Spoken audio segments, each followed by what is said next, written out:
Hello friends, welcome to our channel my cooking journey. இன்றைக்கி நம்ம சேனலில் ஹெல்தியான ராகி பக்கோடா தாங்க செஞ்சு காமிச்சிருக்கேன். நான் ஒரு பக்கோடா கையில் எடுத்து உங்களுக்கு புட்டு காமிக்கிறேன் பாருங்கள். ரொம்பவே நல்லா இருந்ததுங்க. நல்ல மொறுமொறுப்பாக நல்லா பர்ஃபெக்டாக வந்தது. எண்ணெயுமே அதிகமாக எடுக்கலைங்க. ஹெல்தியானது. நீங்களும் தவறாமல் ட்ரை பண்ணி பாருங்கள். ஃபஸ்ட் டைம் என்னோடய சேனலை பார்க்குறீங்கன்னா சப்ஸ்கிரைப் பண்ணிக்கோங்க ஃப்ரெண்ட்ஸ். எப்படி செய்கிறதுன்னு வாங்க பார்க்கலாம். இப்போ ஒரு தட்டு எடுத்துருக்கேங்க. இதில் நான் வெங்காயம் எடுத்திருக்கேன். வெங்காயத்தை எடுத்து இது போல் நல்லா கட் பண்ணி வச்சுருக்கேன். கட் பண்ணி வச்ச வெங்காயத்தை இப்போ நம்ம ஒரு தட்டில் மாற்றிக்கலாங்க. தட்டில் மாற்றி இதை நல்லா பிசைஞ்சிக்கலாம். இந்த வெங்காயம் நல்லா பொடி பொடியாக வரணுங்க. இப்போ நம்ம ரோஜா பூவை எடுத்து உதிர்ந்தால் எப்படி அந்த இதழ்கள் உதிர்ந்து வருமோ அதே போல் நம்ம வெங்காயத்தை ஒவ்வொரு இதழாக இது போல் எடுக்கணுங்க. கொஞ்சம் கூட எங்கேயுமே ஒன்றோட ஒன்று ஒட்டி இருக்கக்கூடாது. பர்ஃபெக்டாக இது போல் நம்ம எடுத்துட்டோம். அதுக்கடுத்து நான் ஒரு 10 பல் பூண்டு தோலோட நசுக்கி சேர்த்துருக்கேங்க. அதுக்கடுத்து கடலை மாவு எடுத்திருக்கேன். அரை கப்பு தான் எடுத்திருக்கேன். அரை கப்பில் நான் 1/4 கப்பு சேர்க்குறேன், அவ்வளோதான். மீதி இருக்கட்டும், வேணும்னா அப்புறமா சேர்த்துக்கலாம். இப்போது அரை கப் அளவுக்கு, அரை கப்பு தான் எடுத்திருக்கேன். அதுலேயே ஒரு 1/4 கப் அளவுக்கு ராகி மாவு எடுத்திருக்கேங்க. ராகி மாவு சேர்த்துருக்கேன். இப்போது ஒரு 2 ஸ்பூன் அளவுக்கு அரிசி மாவு சேர்த்துக்கலாங்க. அதுக்கடுத்து 1 ஸ்பூன் அளவுக்கு கோதுமை மாவு எடுத்திருக்கேன். இந்த இடத்துல நீங்கள் மைதா மாவு வேணாலும் சேர்த்துக்கலாம். இப்போ 1 ஸ்பூன் அளவுக்கு தனி மிளகாய் தூள் சேர்த்துருக்கேன். இந்த இடத்துல நீங்கள் பச்சை மிளகாய் வேணால் கீரி சேர்த்துக்கலாம். 1 ஸ்பூன் அளவுக்கு சோம்பு எடுத்திருக்கேங்க. சோம்பு ஆர்கானிக் சோம்பு இது. அதுக்காக தான் இது கலர் இல்லாமல் நல்லா இருக்குது. சோம்பு சேர்க்குறதால நல்ல மணமாக இருக்கும். அதுக்கடுத்து 1 ஸ்பூன் அளவுக்கு கொத்தமல்லி விதைகள் எடுத்திருக்கேன். கொத்தமல்லி அல்லது தனியான்னு சொல்லுவாங்க. இதை நான் எடுத்து உரலில் போட்டு இது போல் 2ஆக இடித்து எடுத்திருக்கேன். ரொம்ப பொடியாகவும் இடிக்காத ஒரு தனியா முழு தனியாவை ஒரு 2 பாகமாக வர மாதிரி இது போல் இடித்து எடுத்திருக்கேன். இப்போ அதுக்கு தேவையான அளவு உப்பு சேர்த்துக்கலாம். இப்போது தாராளமாக நம்ம கருவேப்பிலை சேர்த்துக்கலாங்க. ஒரு கைப்பிடி அளவுக்கு நான் கருவேப்பிலை சேர்த்துருக்கேன். கருவேப்பிலை சேர்க்குறதால ரொம்ப சுவையாக இருக்கும். இப்போது இதை எல்லா பக்கமும் படுற மாதிரி நம்ம மாவு சேர்த்துருக்கிற உப்பு இதெல்லாம் எல்லா பக்கமும் படுற மாதிரி நல்லா கலந்து கொடுத்துக்கலாங்க.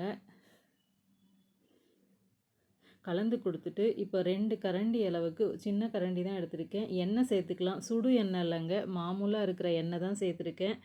எண்ணெய் சேர்த்து இந்த வெங்காயம் இந்த மாவோடு நல்லா சேர்கிற மாதிரி நல்லா பிசைஞ்சு எடுத்துக்கலாங்க. இப்போ இது போல் பிசையும் போது வெங்காயத்தில் இருக்கிற தண்ணி விடுங்க. அந்த அளவுக்கு நம்ம நல்லா அழுத்தி பிசைஞ்சு எடுத்துக்கணும். அதுக்கடுத்து கொஞ்சம் கொஞ்சமாக தண்ணி சேர்த்துக்கலாம்.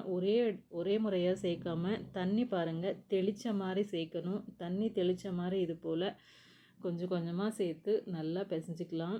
இப்போ நான் ஒரு தடவை தண்ணி சேர்த்து பிசைஞ்சிருந்தேன், இது பத்தாதுங்க. அதுக்கடுத்து பாருங்கள், இது 2வது முறை இன்னும் கொஞ்சம் தண்ணி சேர்த்துருக்கேன்.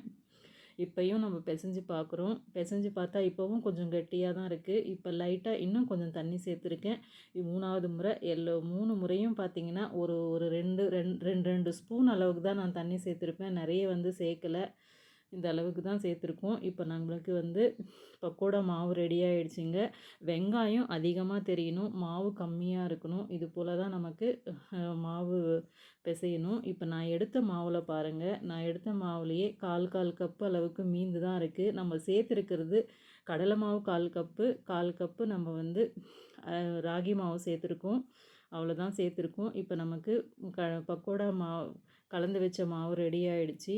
இப்போது ஸ்டவ் பற்ற வச்சு எண்ணெய் வச்சுருக்கேன். எண்ணெய் நல்லா சூடாகிருக்கு. இப்போ பாருங்கள், நல்லா பக்கோடா மாவு பாருங்கள், பக்கோடா கலந்து வச்சது இது போல் இருக்குது.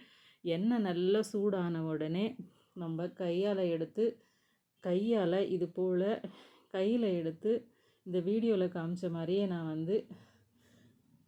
பிழிஞ்ச மாதிரி போடணும். பாருங்கள், இது போல் கொஞ்சம் கொஞ்சமாக எடுத்து உதிர்த்து விடணும். உதிர்த்து விட்டு கேப் இல்லாமல் நம்ம சட்டியில் கொஞ்சம் கொஞ்சமாக இது போல் எந்த அளவுக்கு நம்ம சட்டி பிடிக்குதோ அந்த அளவுக்கு நம்ம வந்து இது போல் உதிர்த்தி விட்டுடலாம். உதிர்த்தி விட்டுட்டு கொஞ்ச நேரம் அப்படியே வேகட்டும். கொஞ்சம் பாதி அளவுக்கு இது வெந்த உடனே அதுக்கடுத்து கரண்டியை விட்டு மெதுவாக இது போல் திருப்பி விடலாங்க. இது பாருங்கள், நான் வீடியோவில் காமிச்ச மாதிரி இது போல் நல்லா மெதுவாக திருப்பி விட்டு பொரிக்கணும். அதிகமாக வந்து இதை வந்து கலந்து கொடுக்கக்கூடாது. அதிகமாக கலந்தோம்னா இது எல்லாம் பிரிஞ்சு வந்துடும். அதனால தான் ஓரளவுக்கு இது வெந்த உடனே நீங்கள் வந்து கலந்து கொடுத்தீங்கன்னா இது பிரிஞ்சு வராது. நீங்கள் சேர்த்த உடனே கை விட்டு கலந்துட்டிங்கன்னா எல்லாமே பிரிஞ்சு வந்துடும். இப்போ பாருங்கள், பாதி அளவுக்கு நம்ம பக்கோடா நல்லா வெந்து வந்திருக்கு. ரொம்ப ஈஸியாக இருக்குங்க, ஹெல்த்தியாக இருக்கும் இந்த பக்கோடா. தவறாமல் ட்ரை பண்ணி பாருங்கள். பக்கோடாக்கு வந்து மாவு பிசையிறது ரொம்பவே முக்கியங்க. அதுக்கடுத்து நமக்கு மாவு வந்து எடுக்கிற மாவு எல்லாம் சேருமானா சேராதுங்க.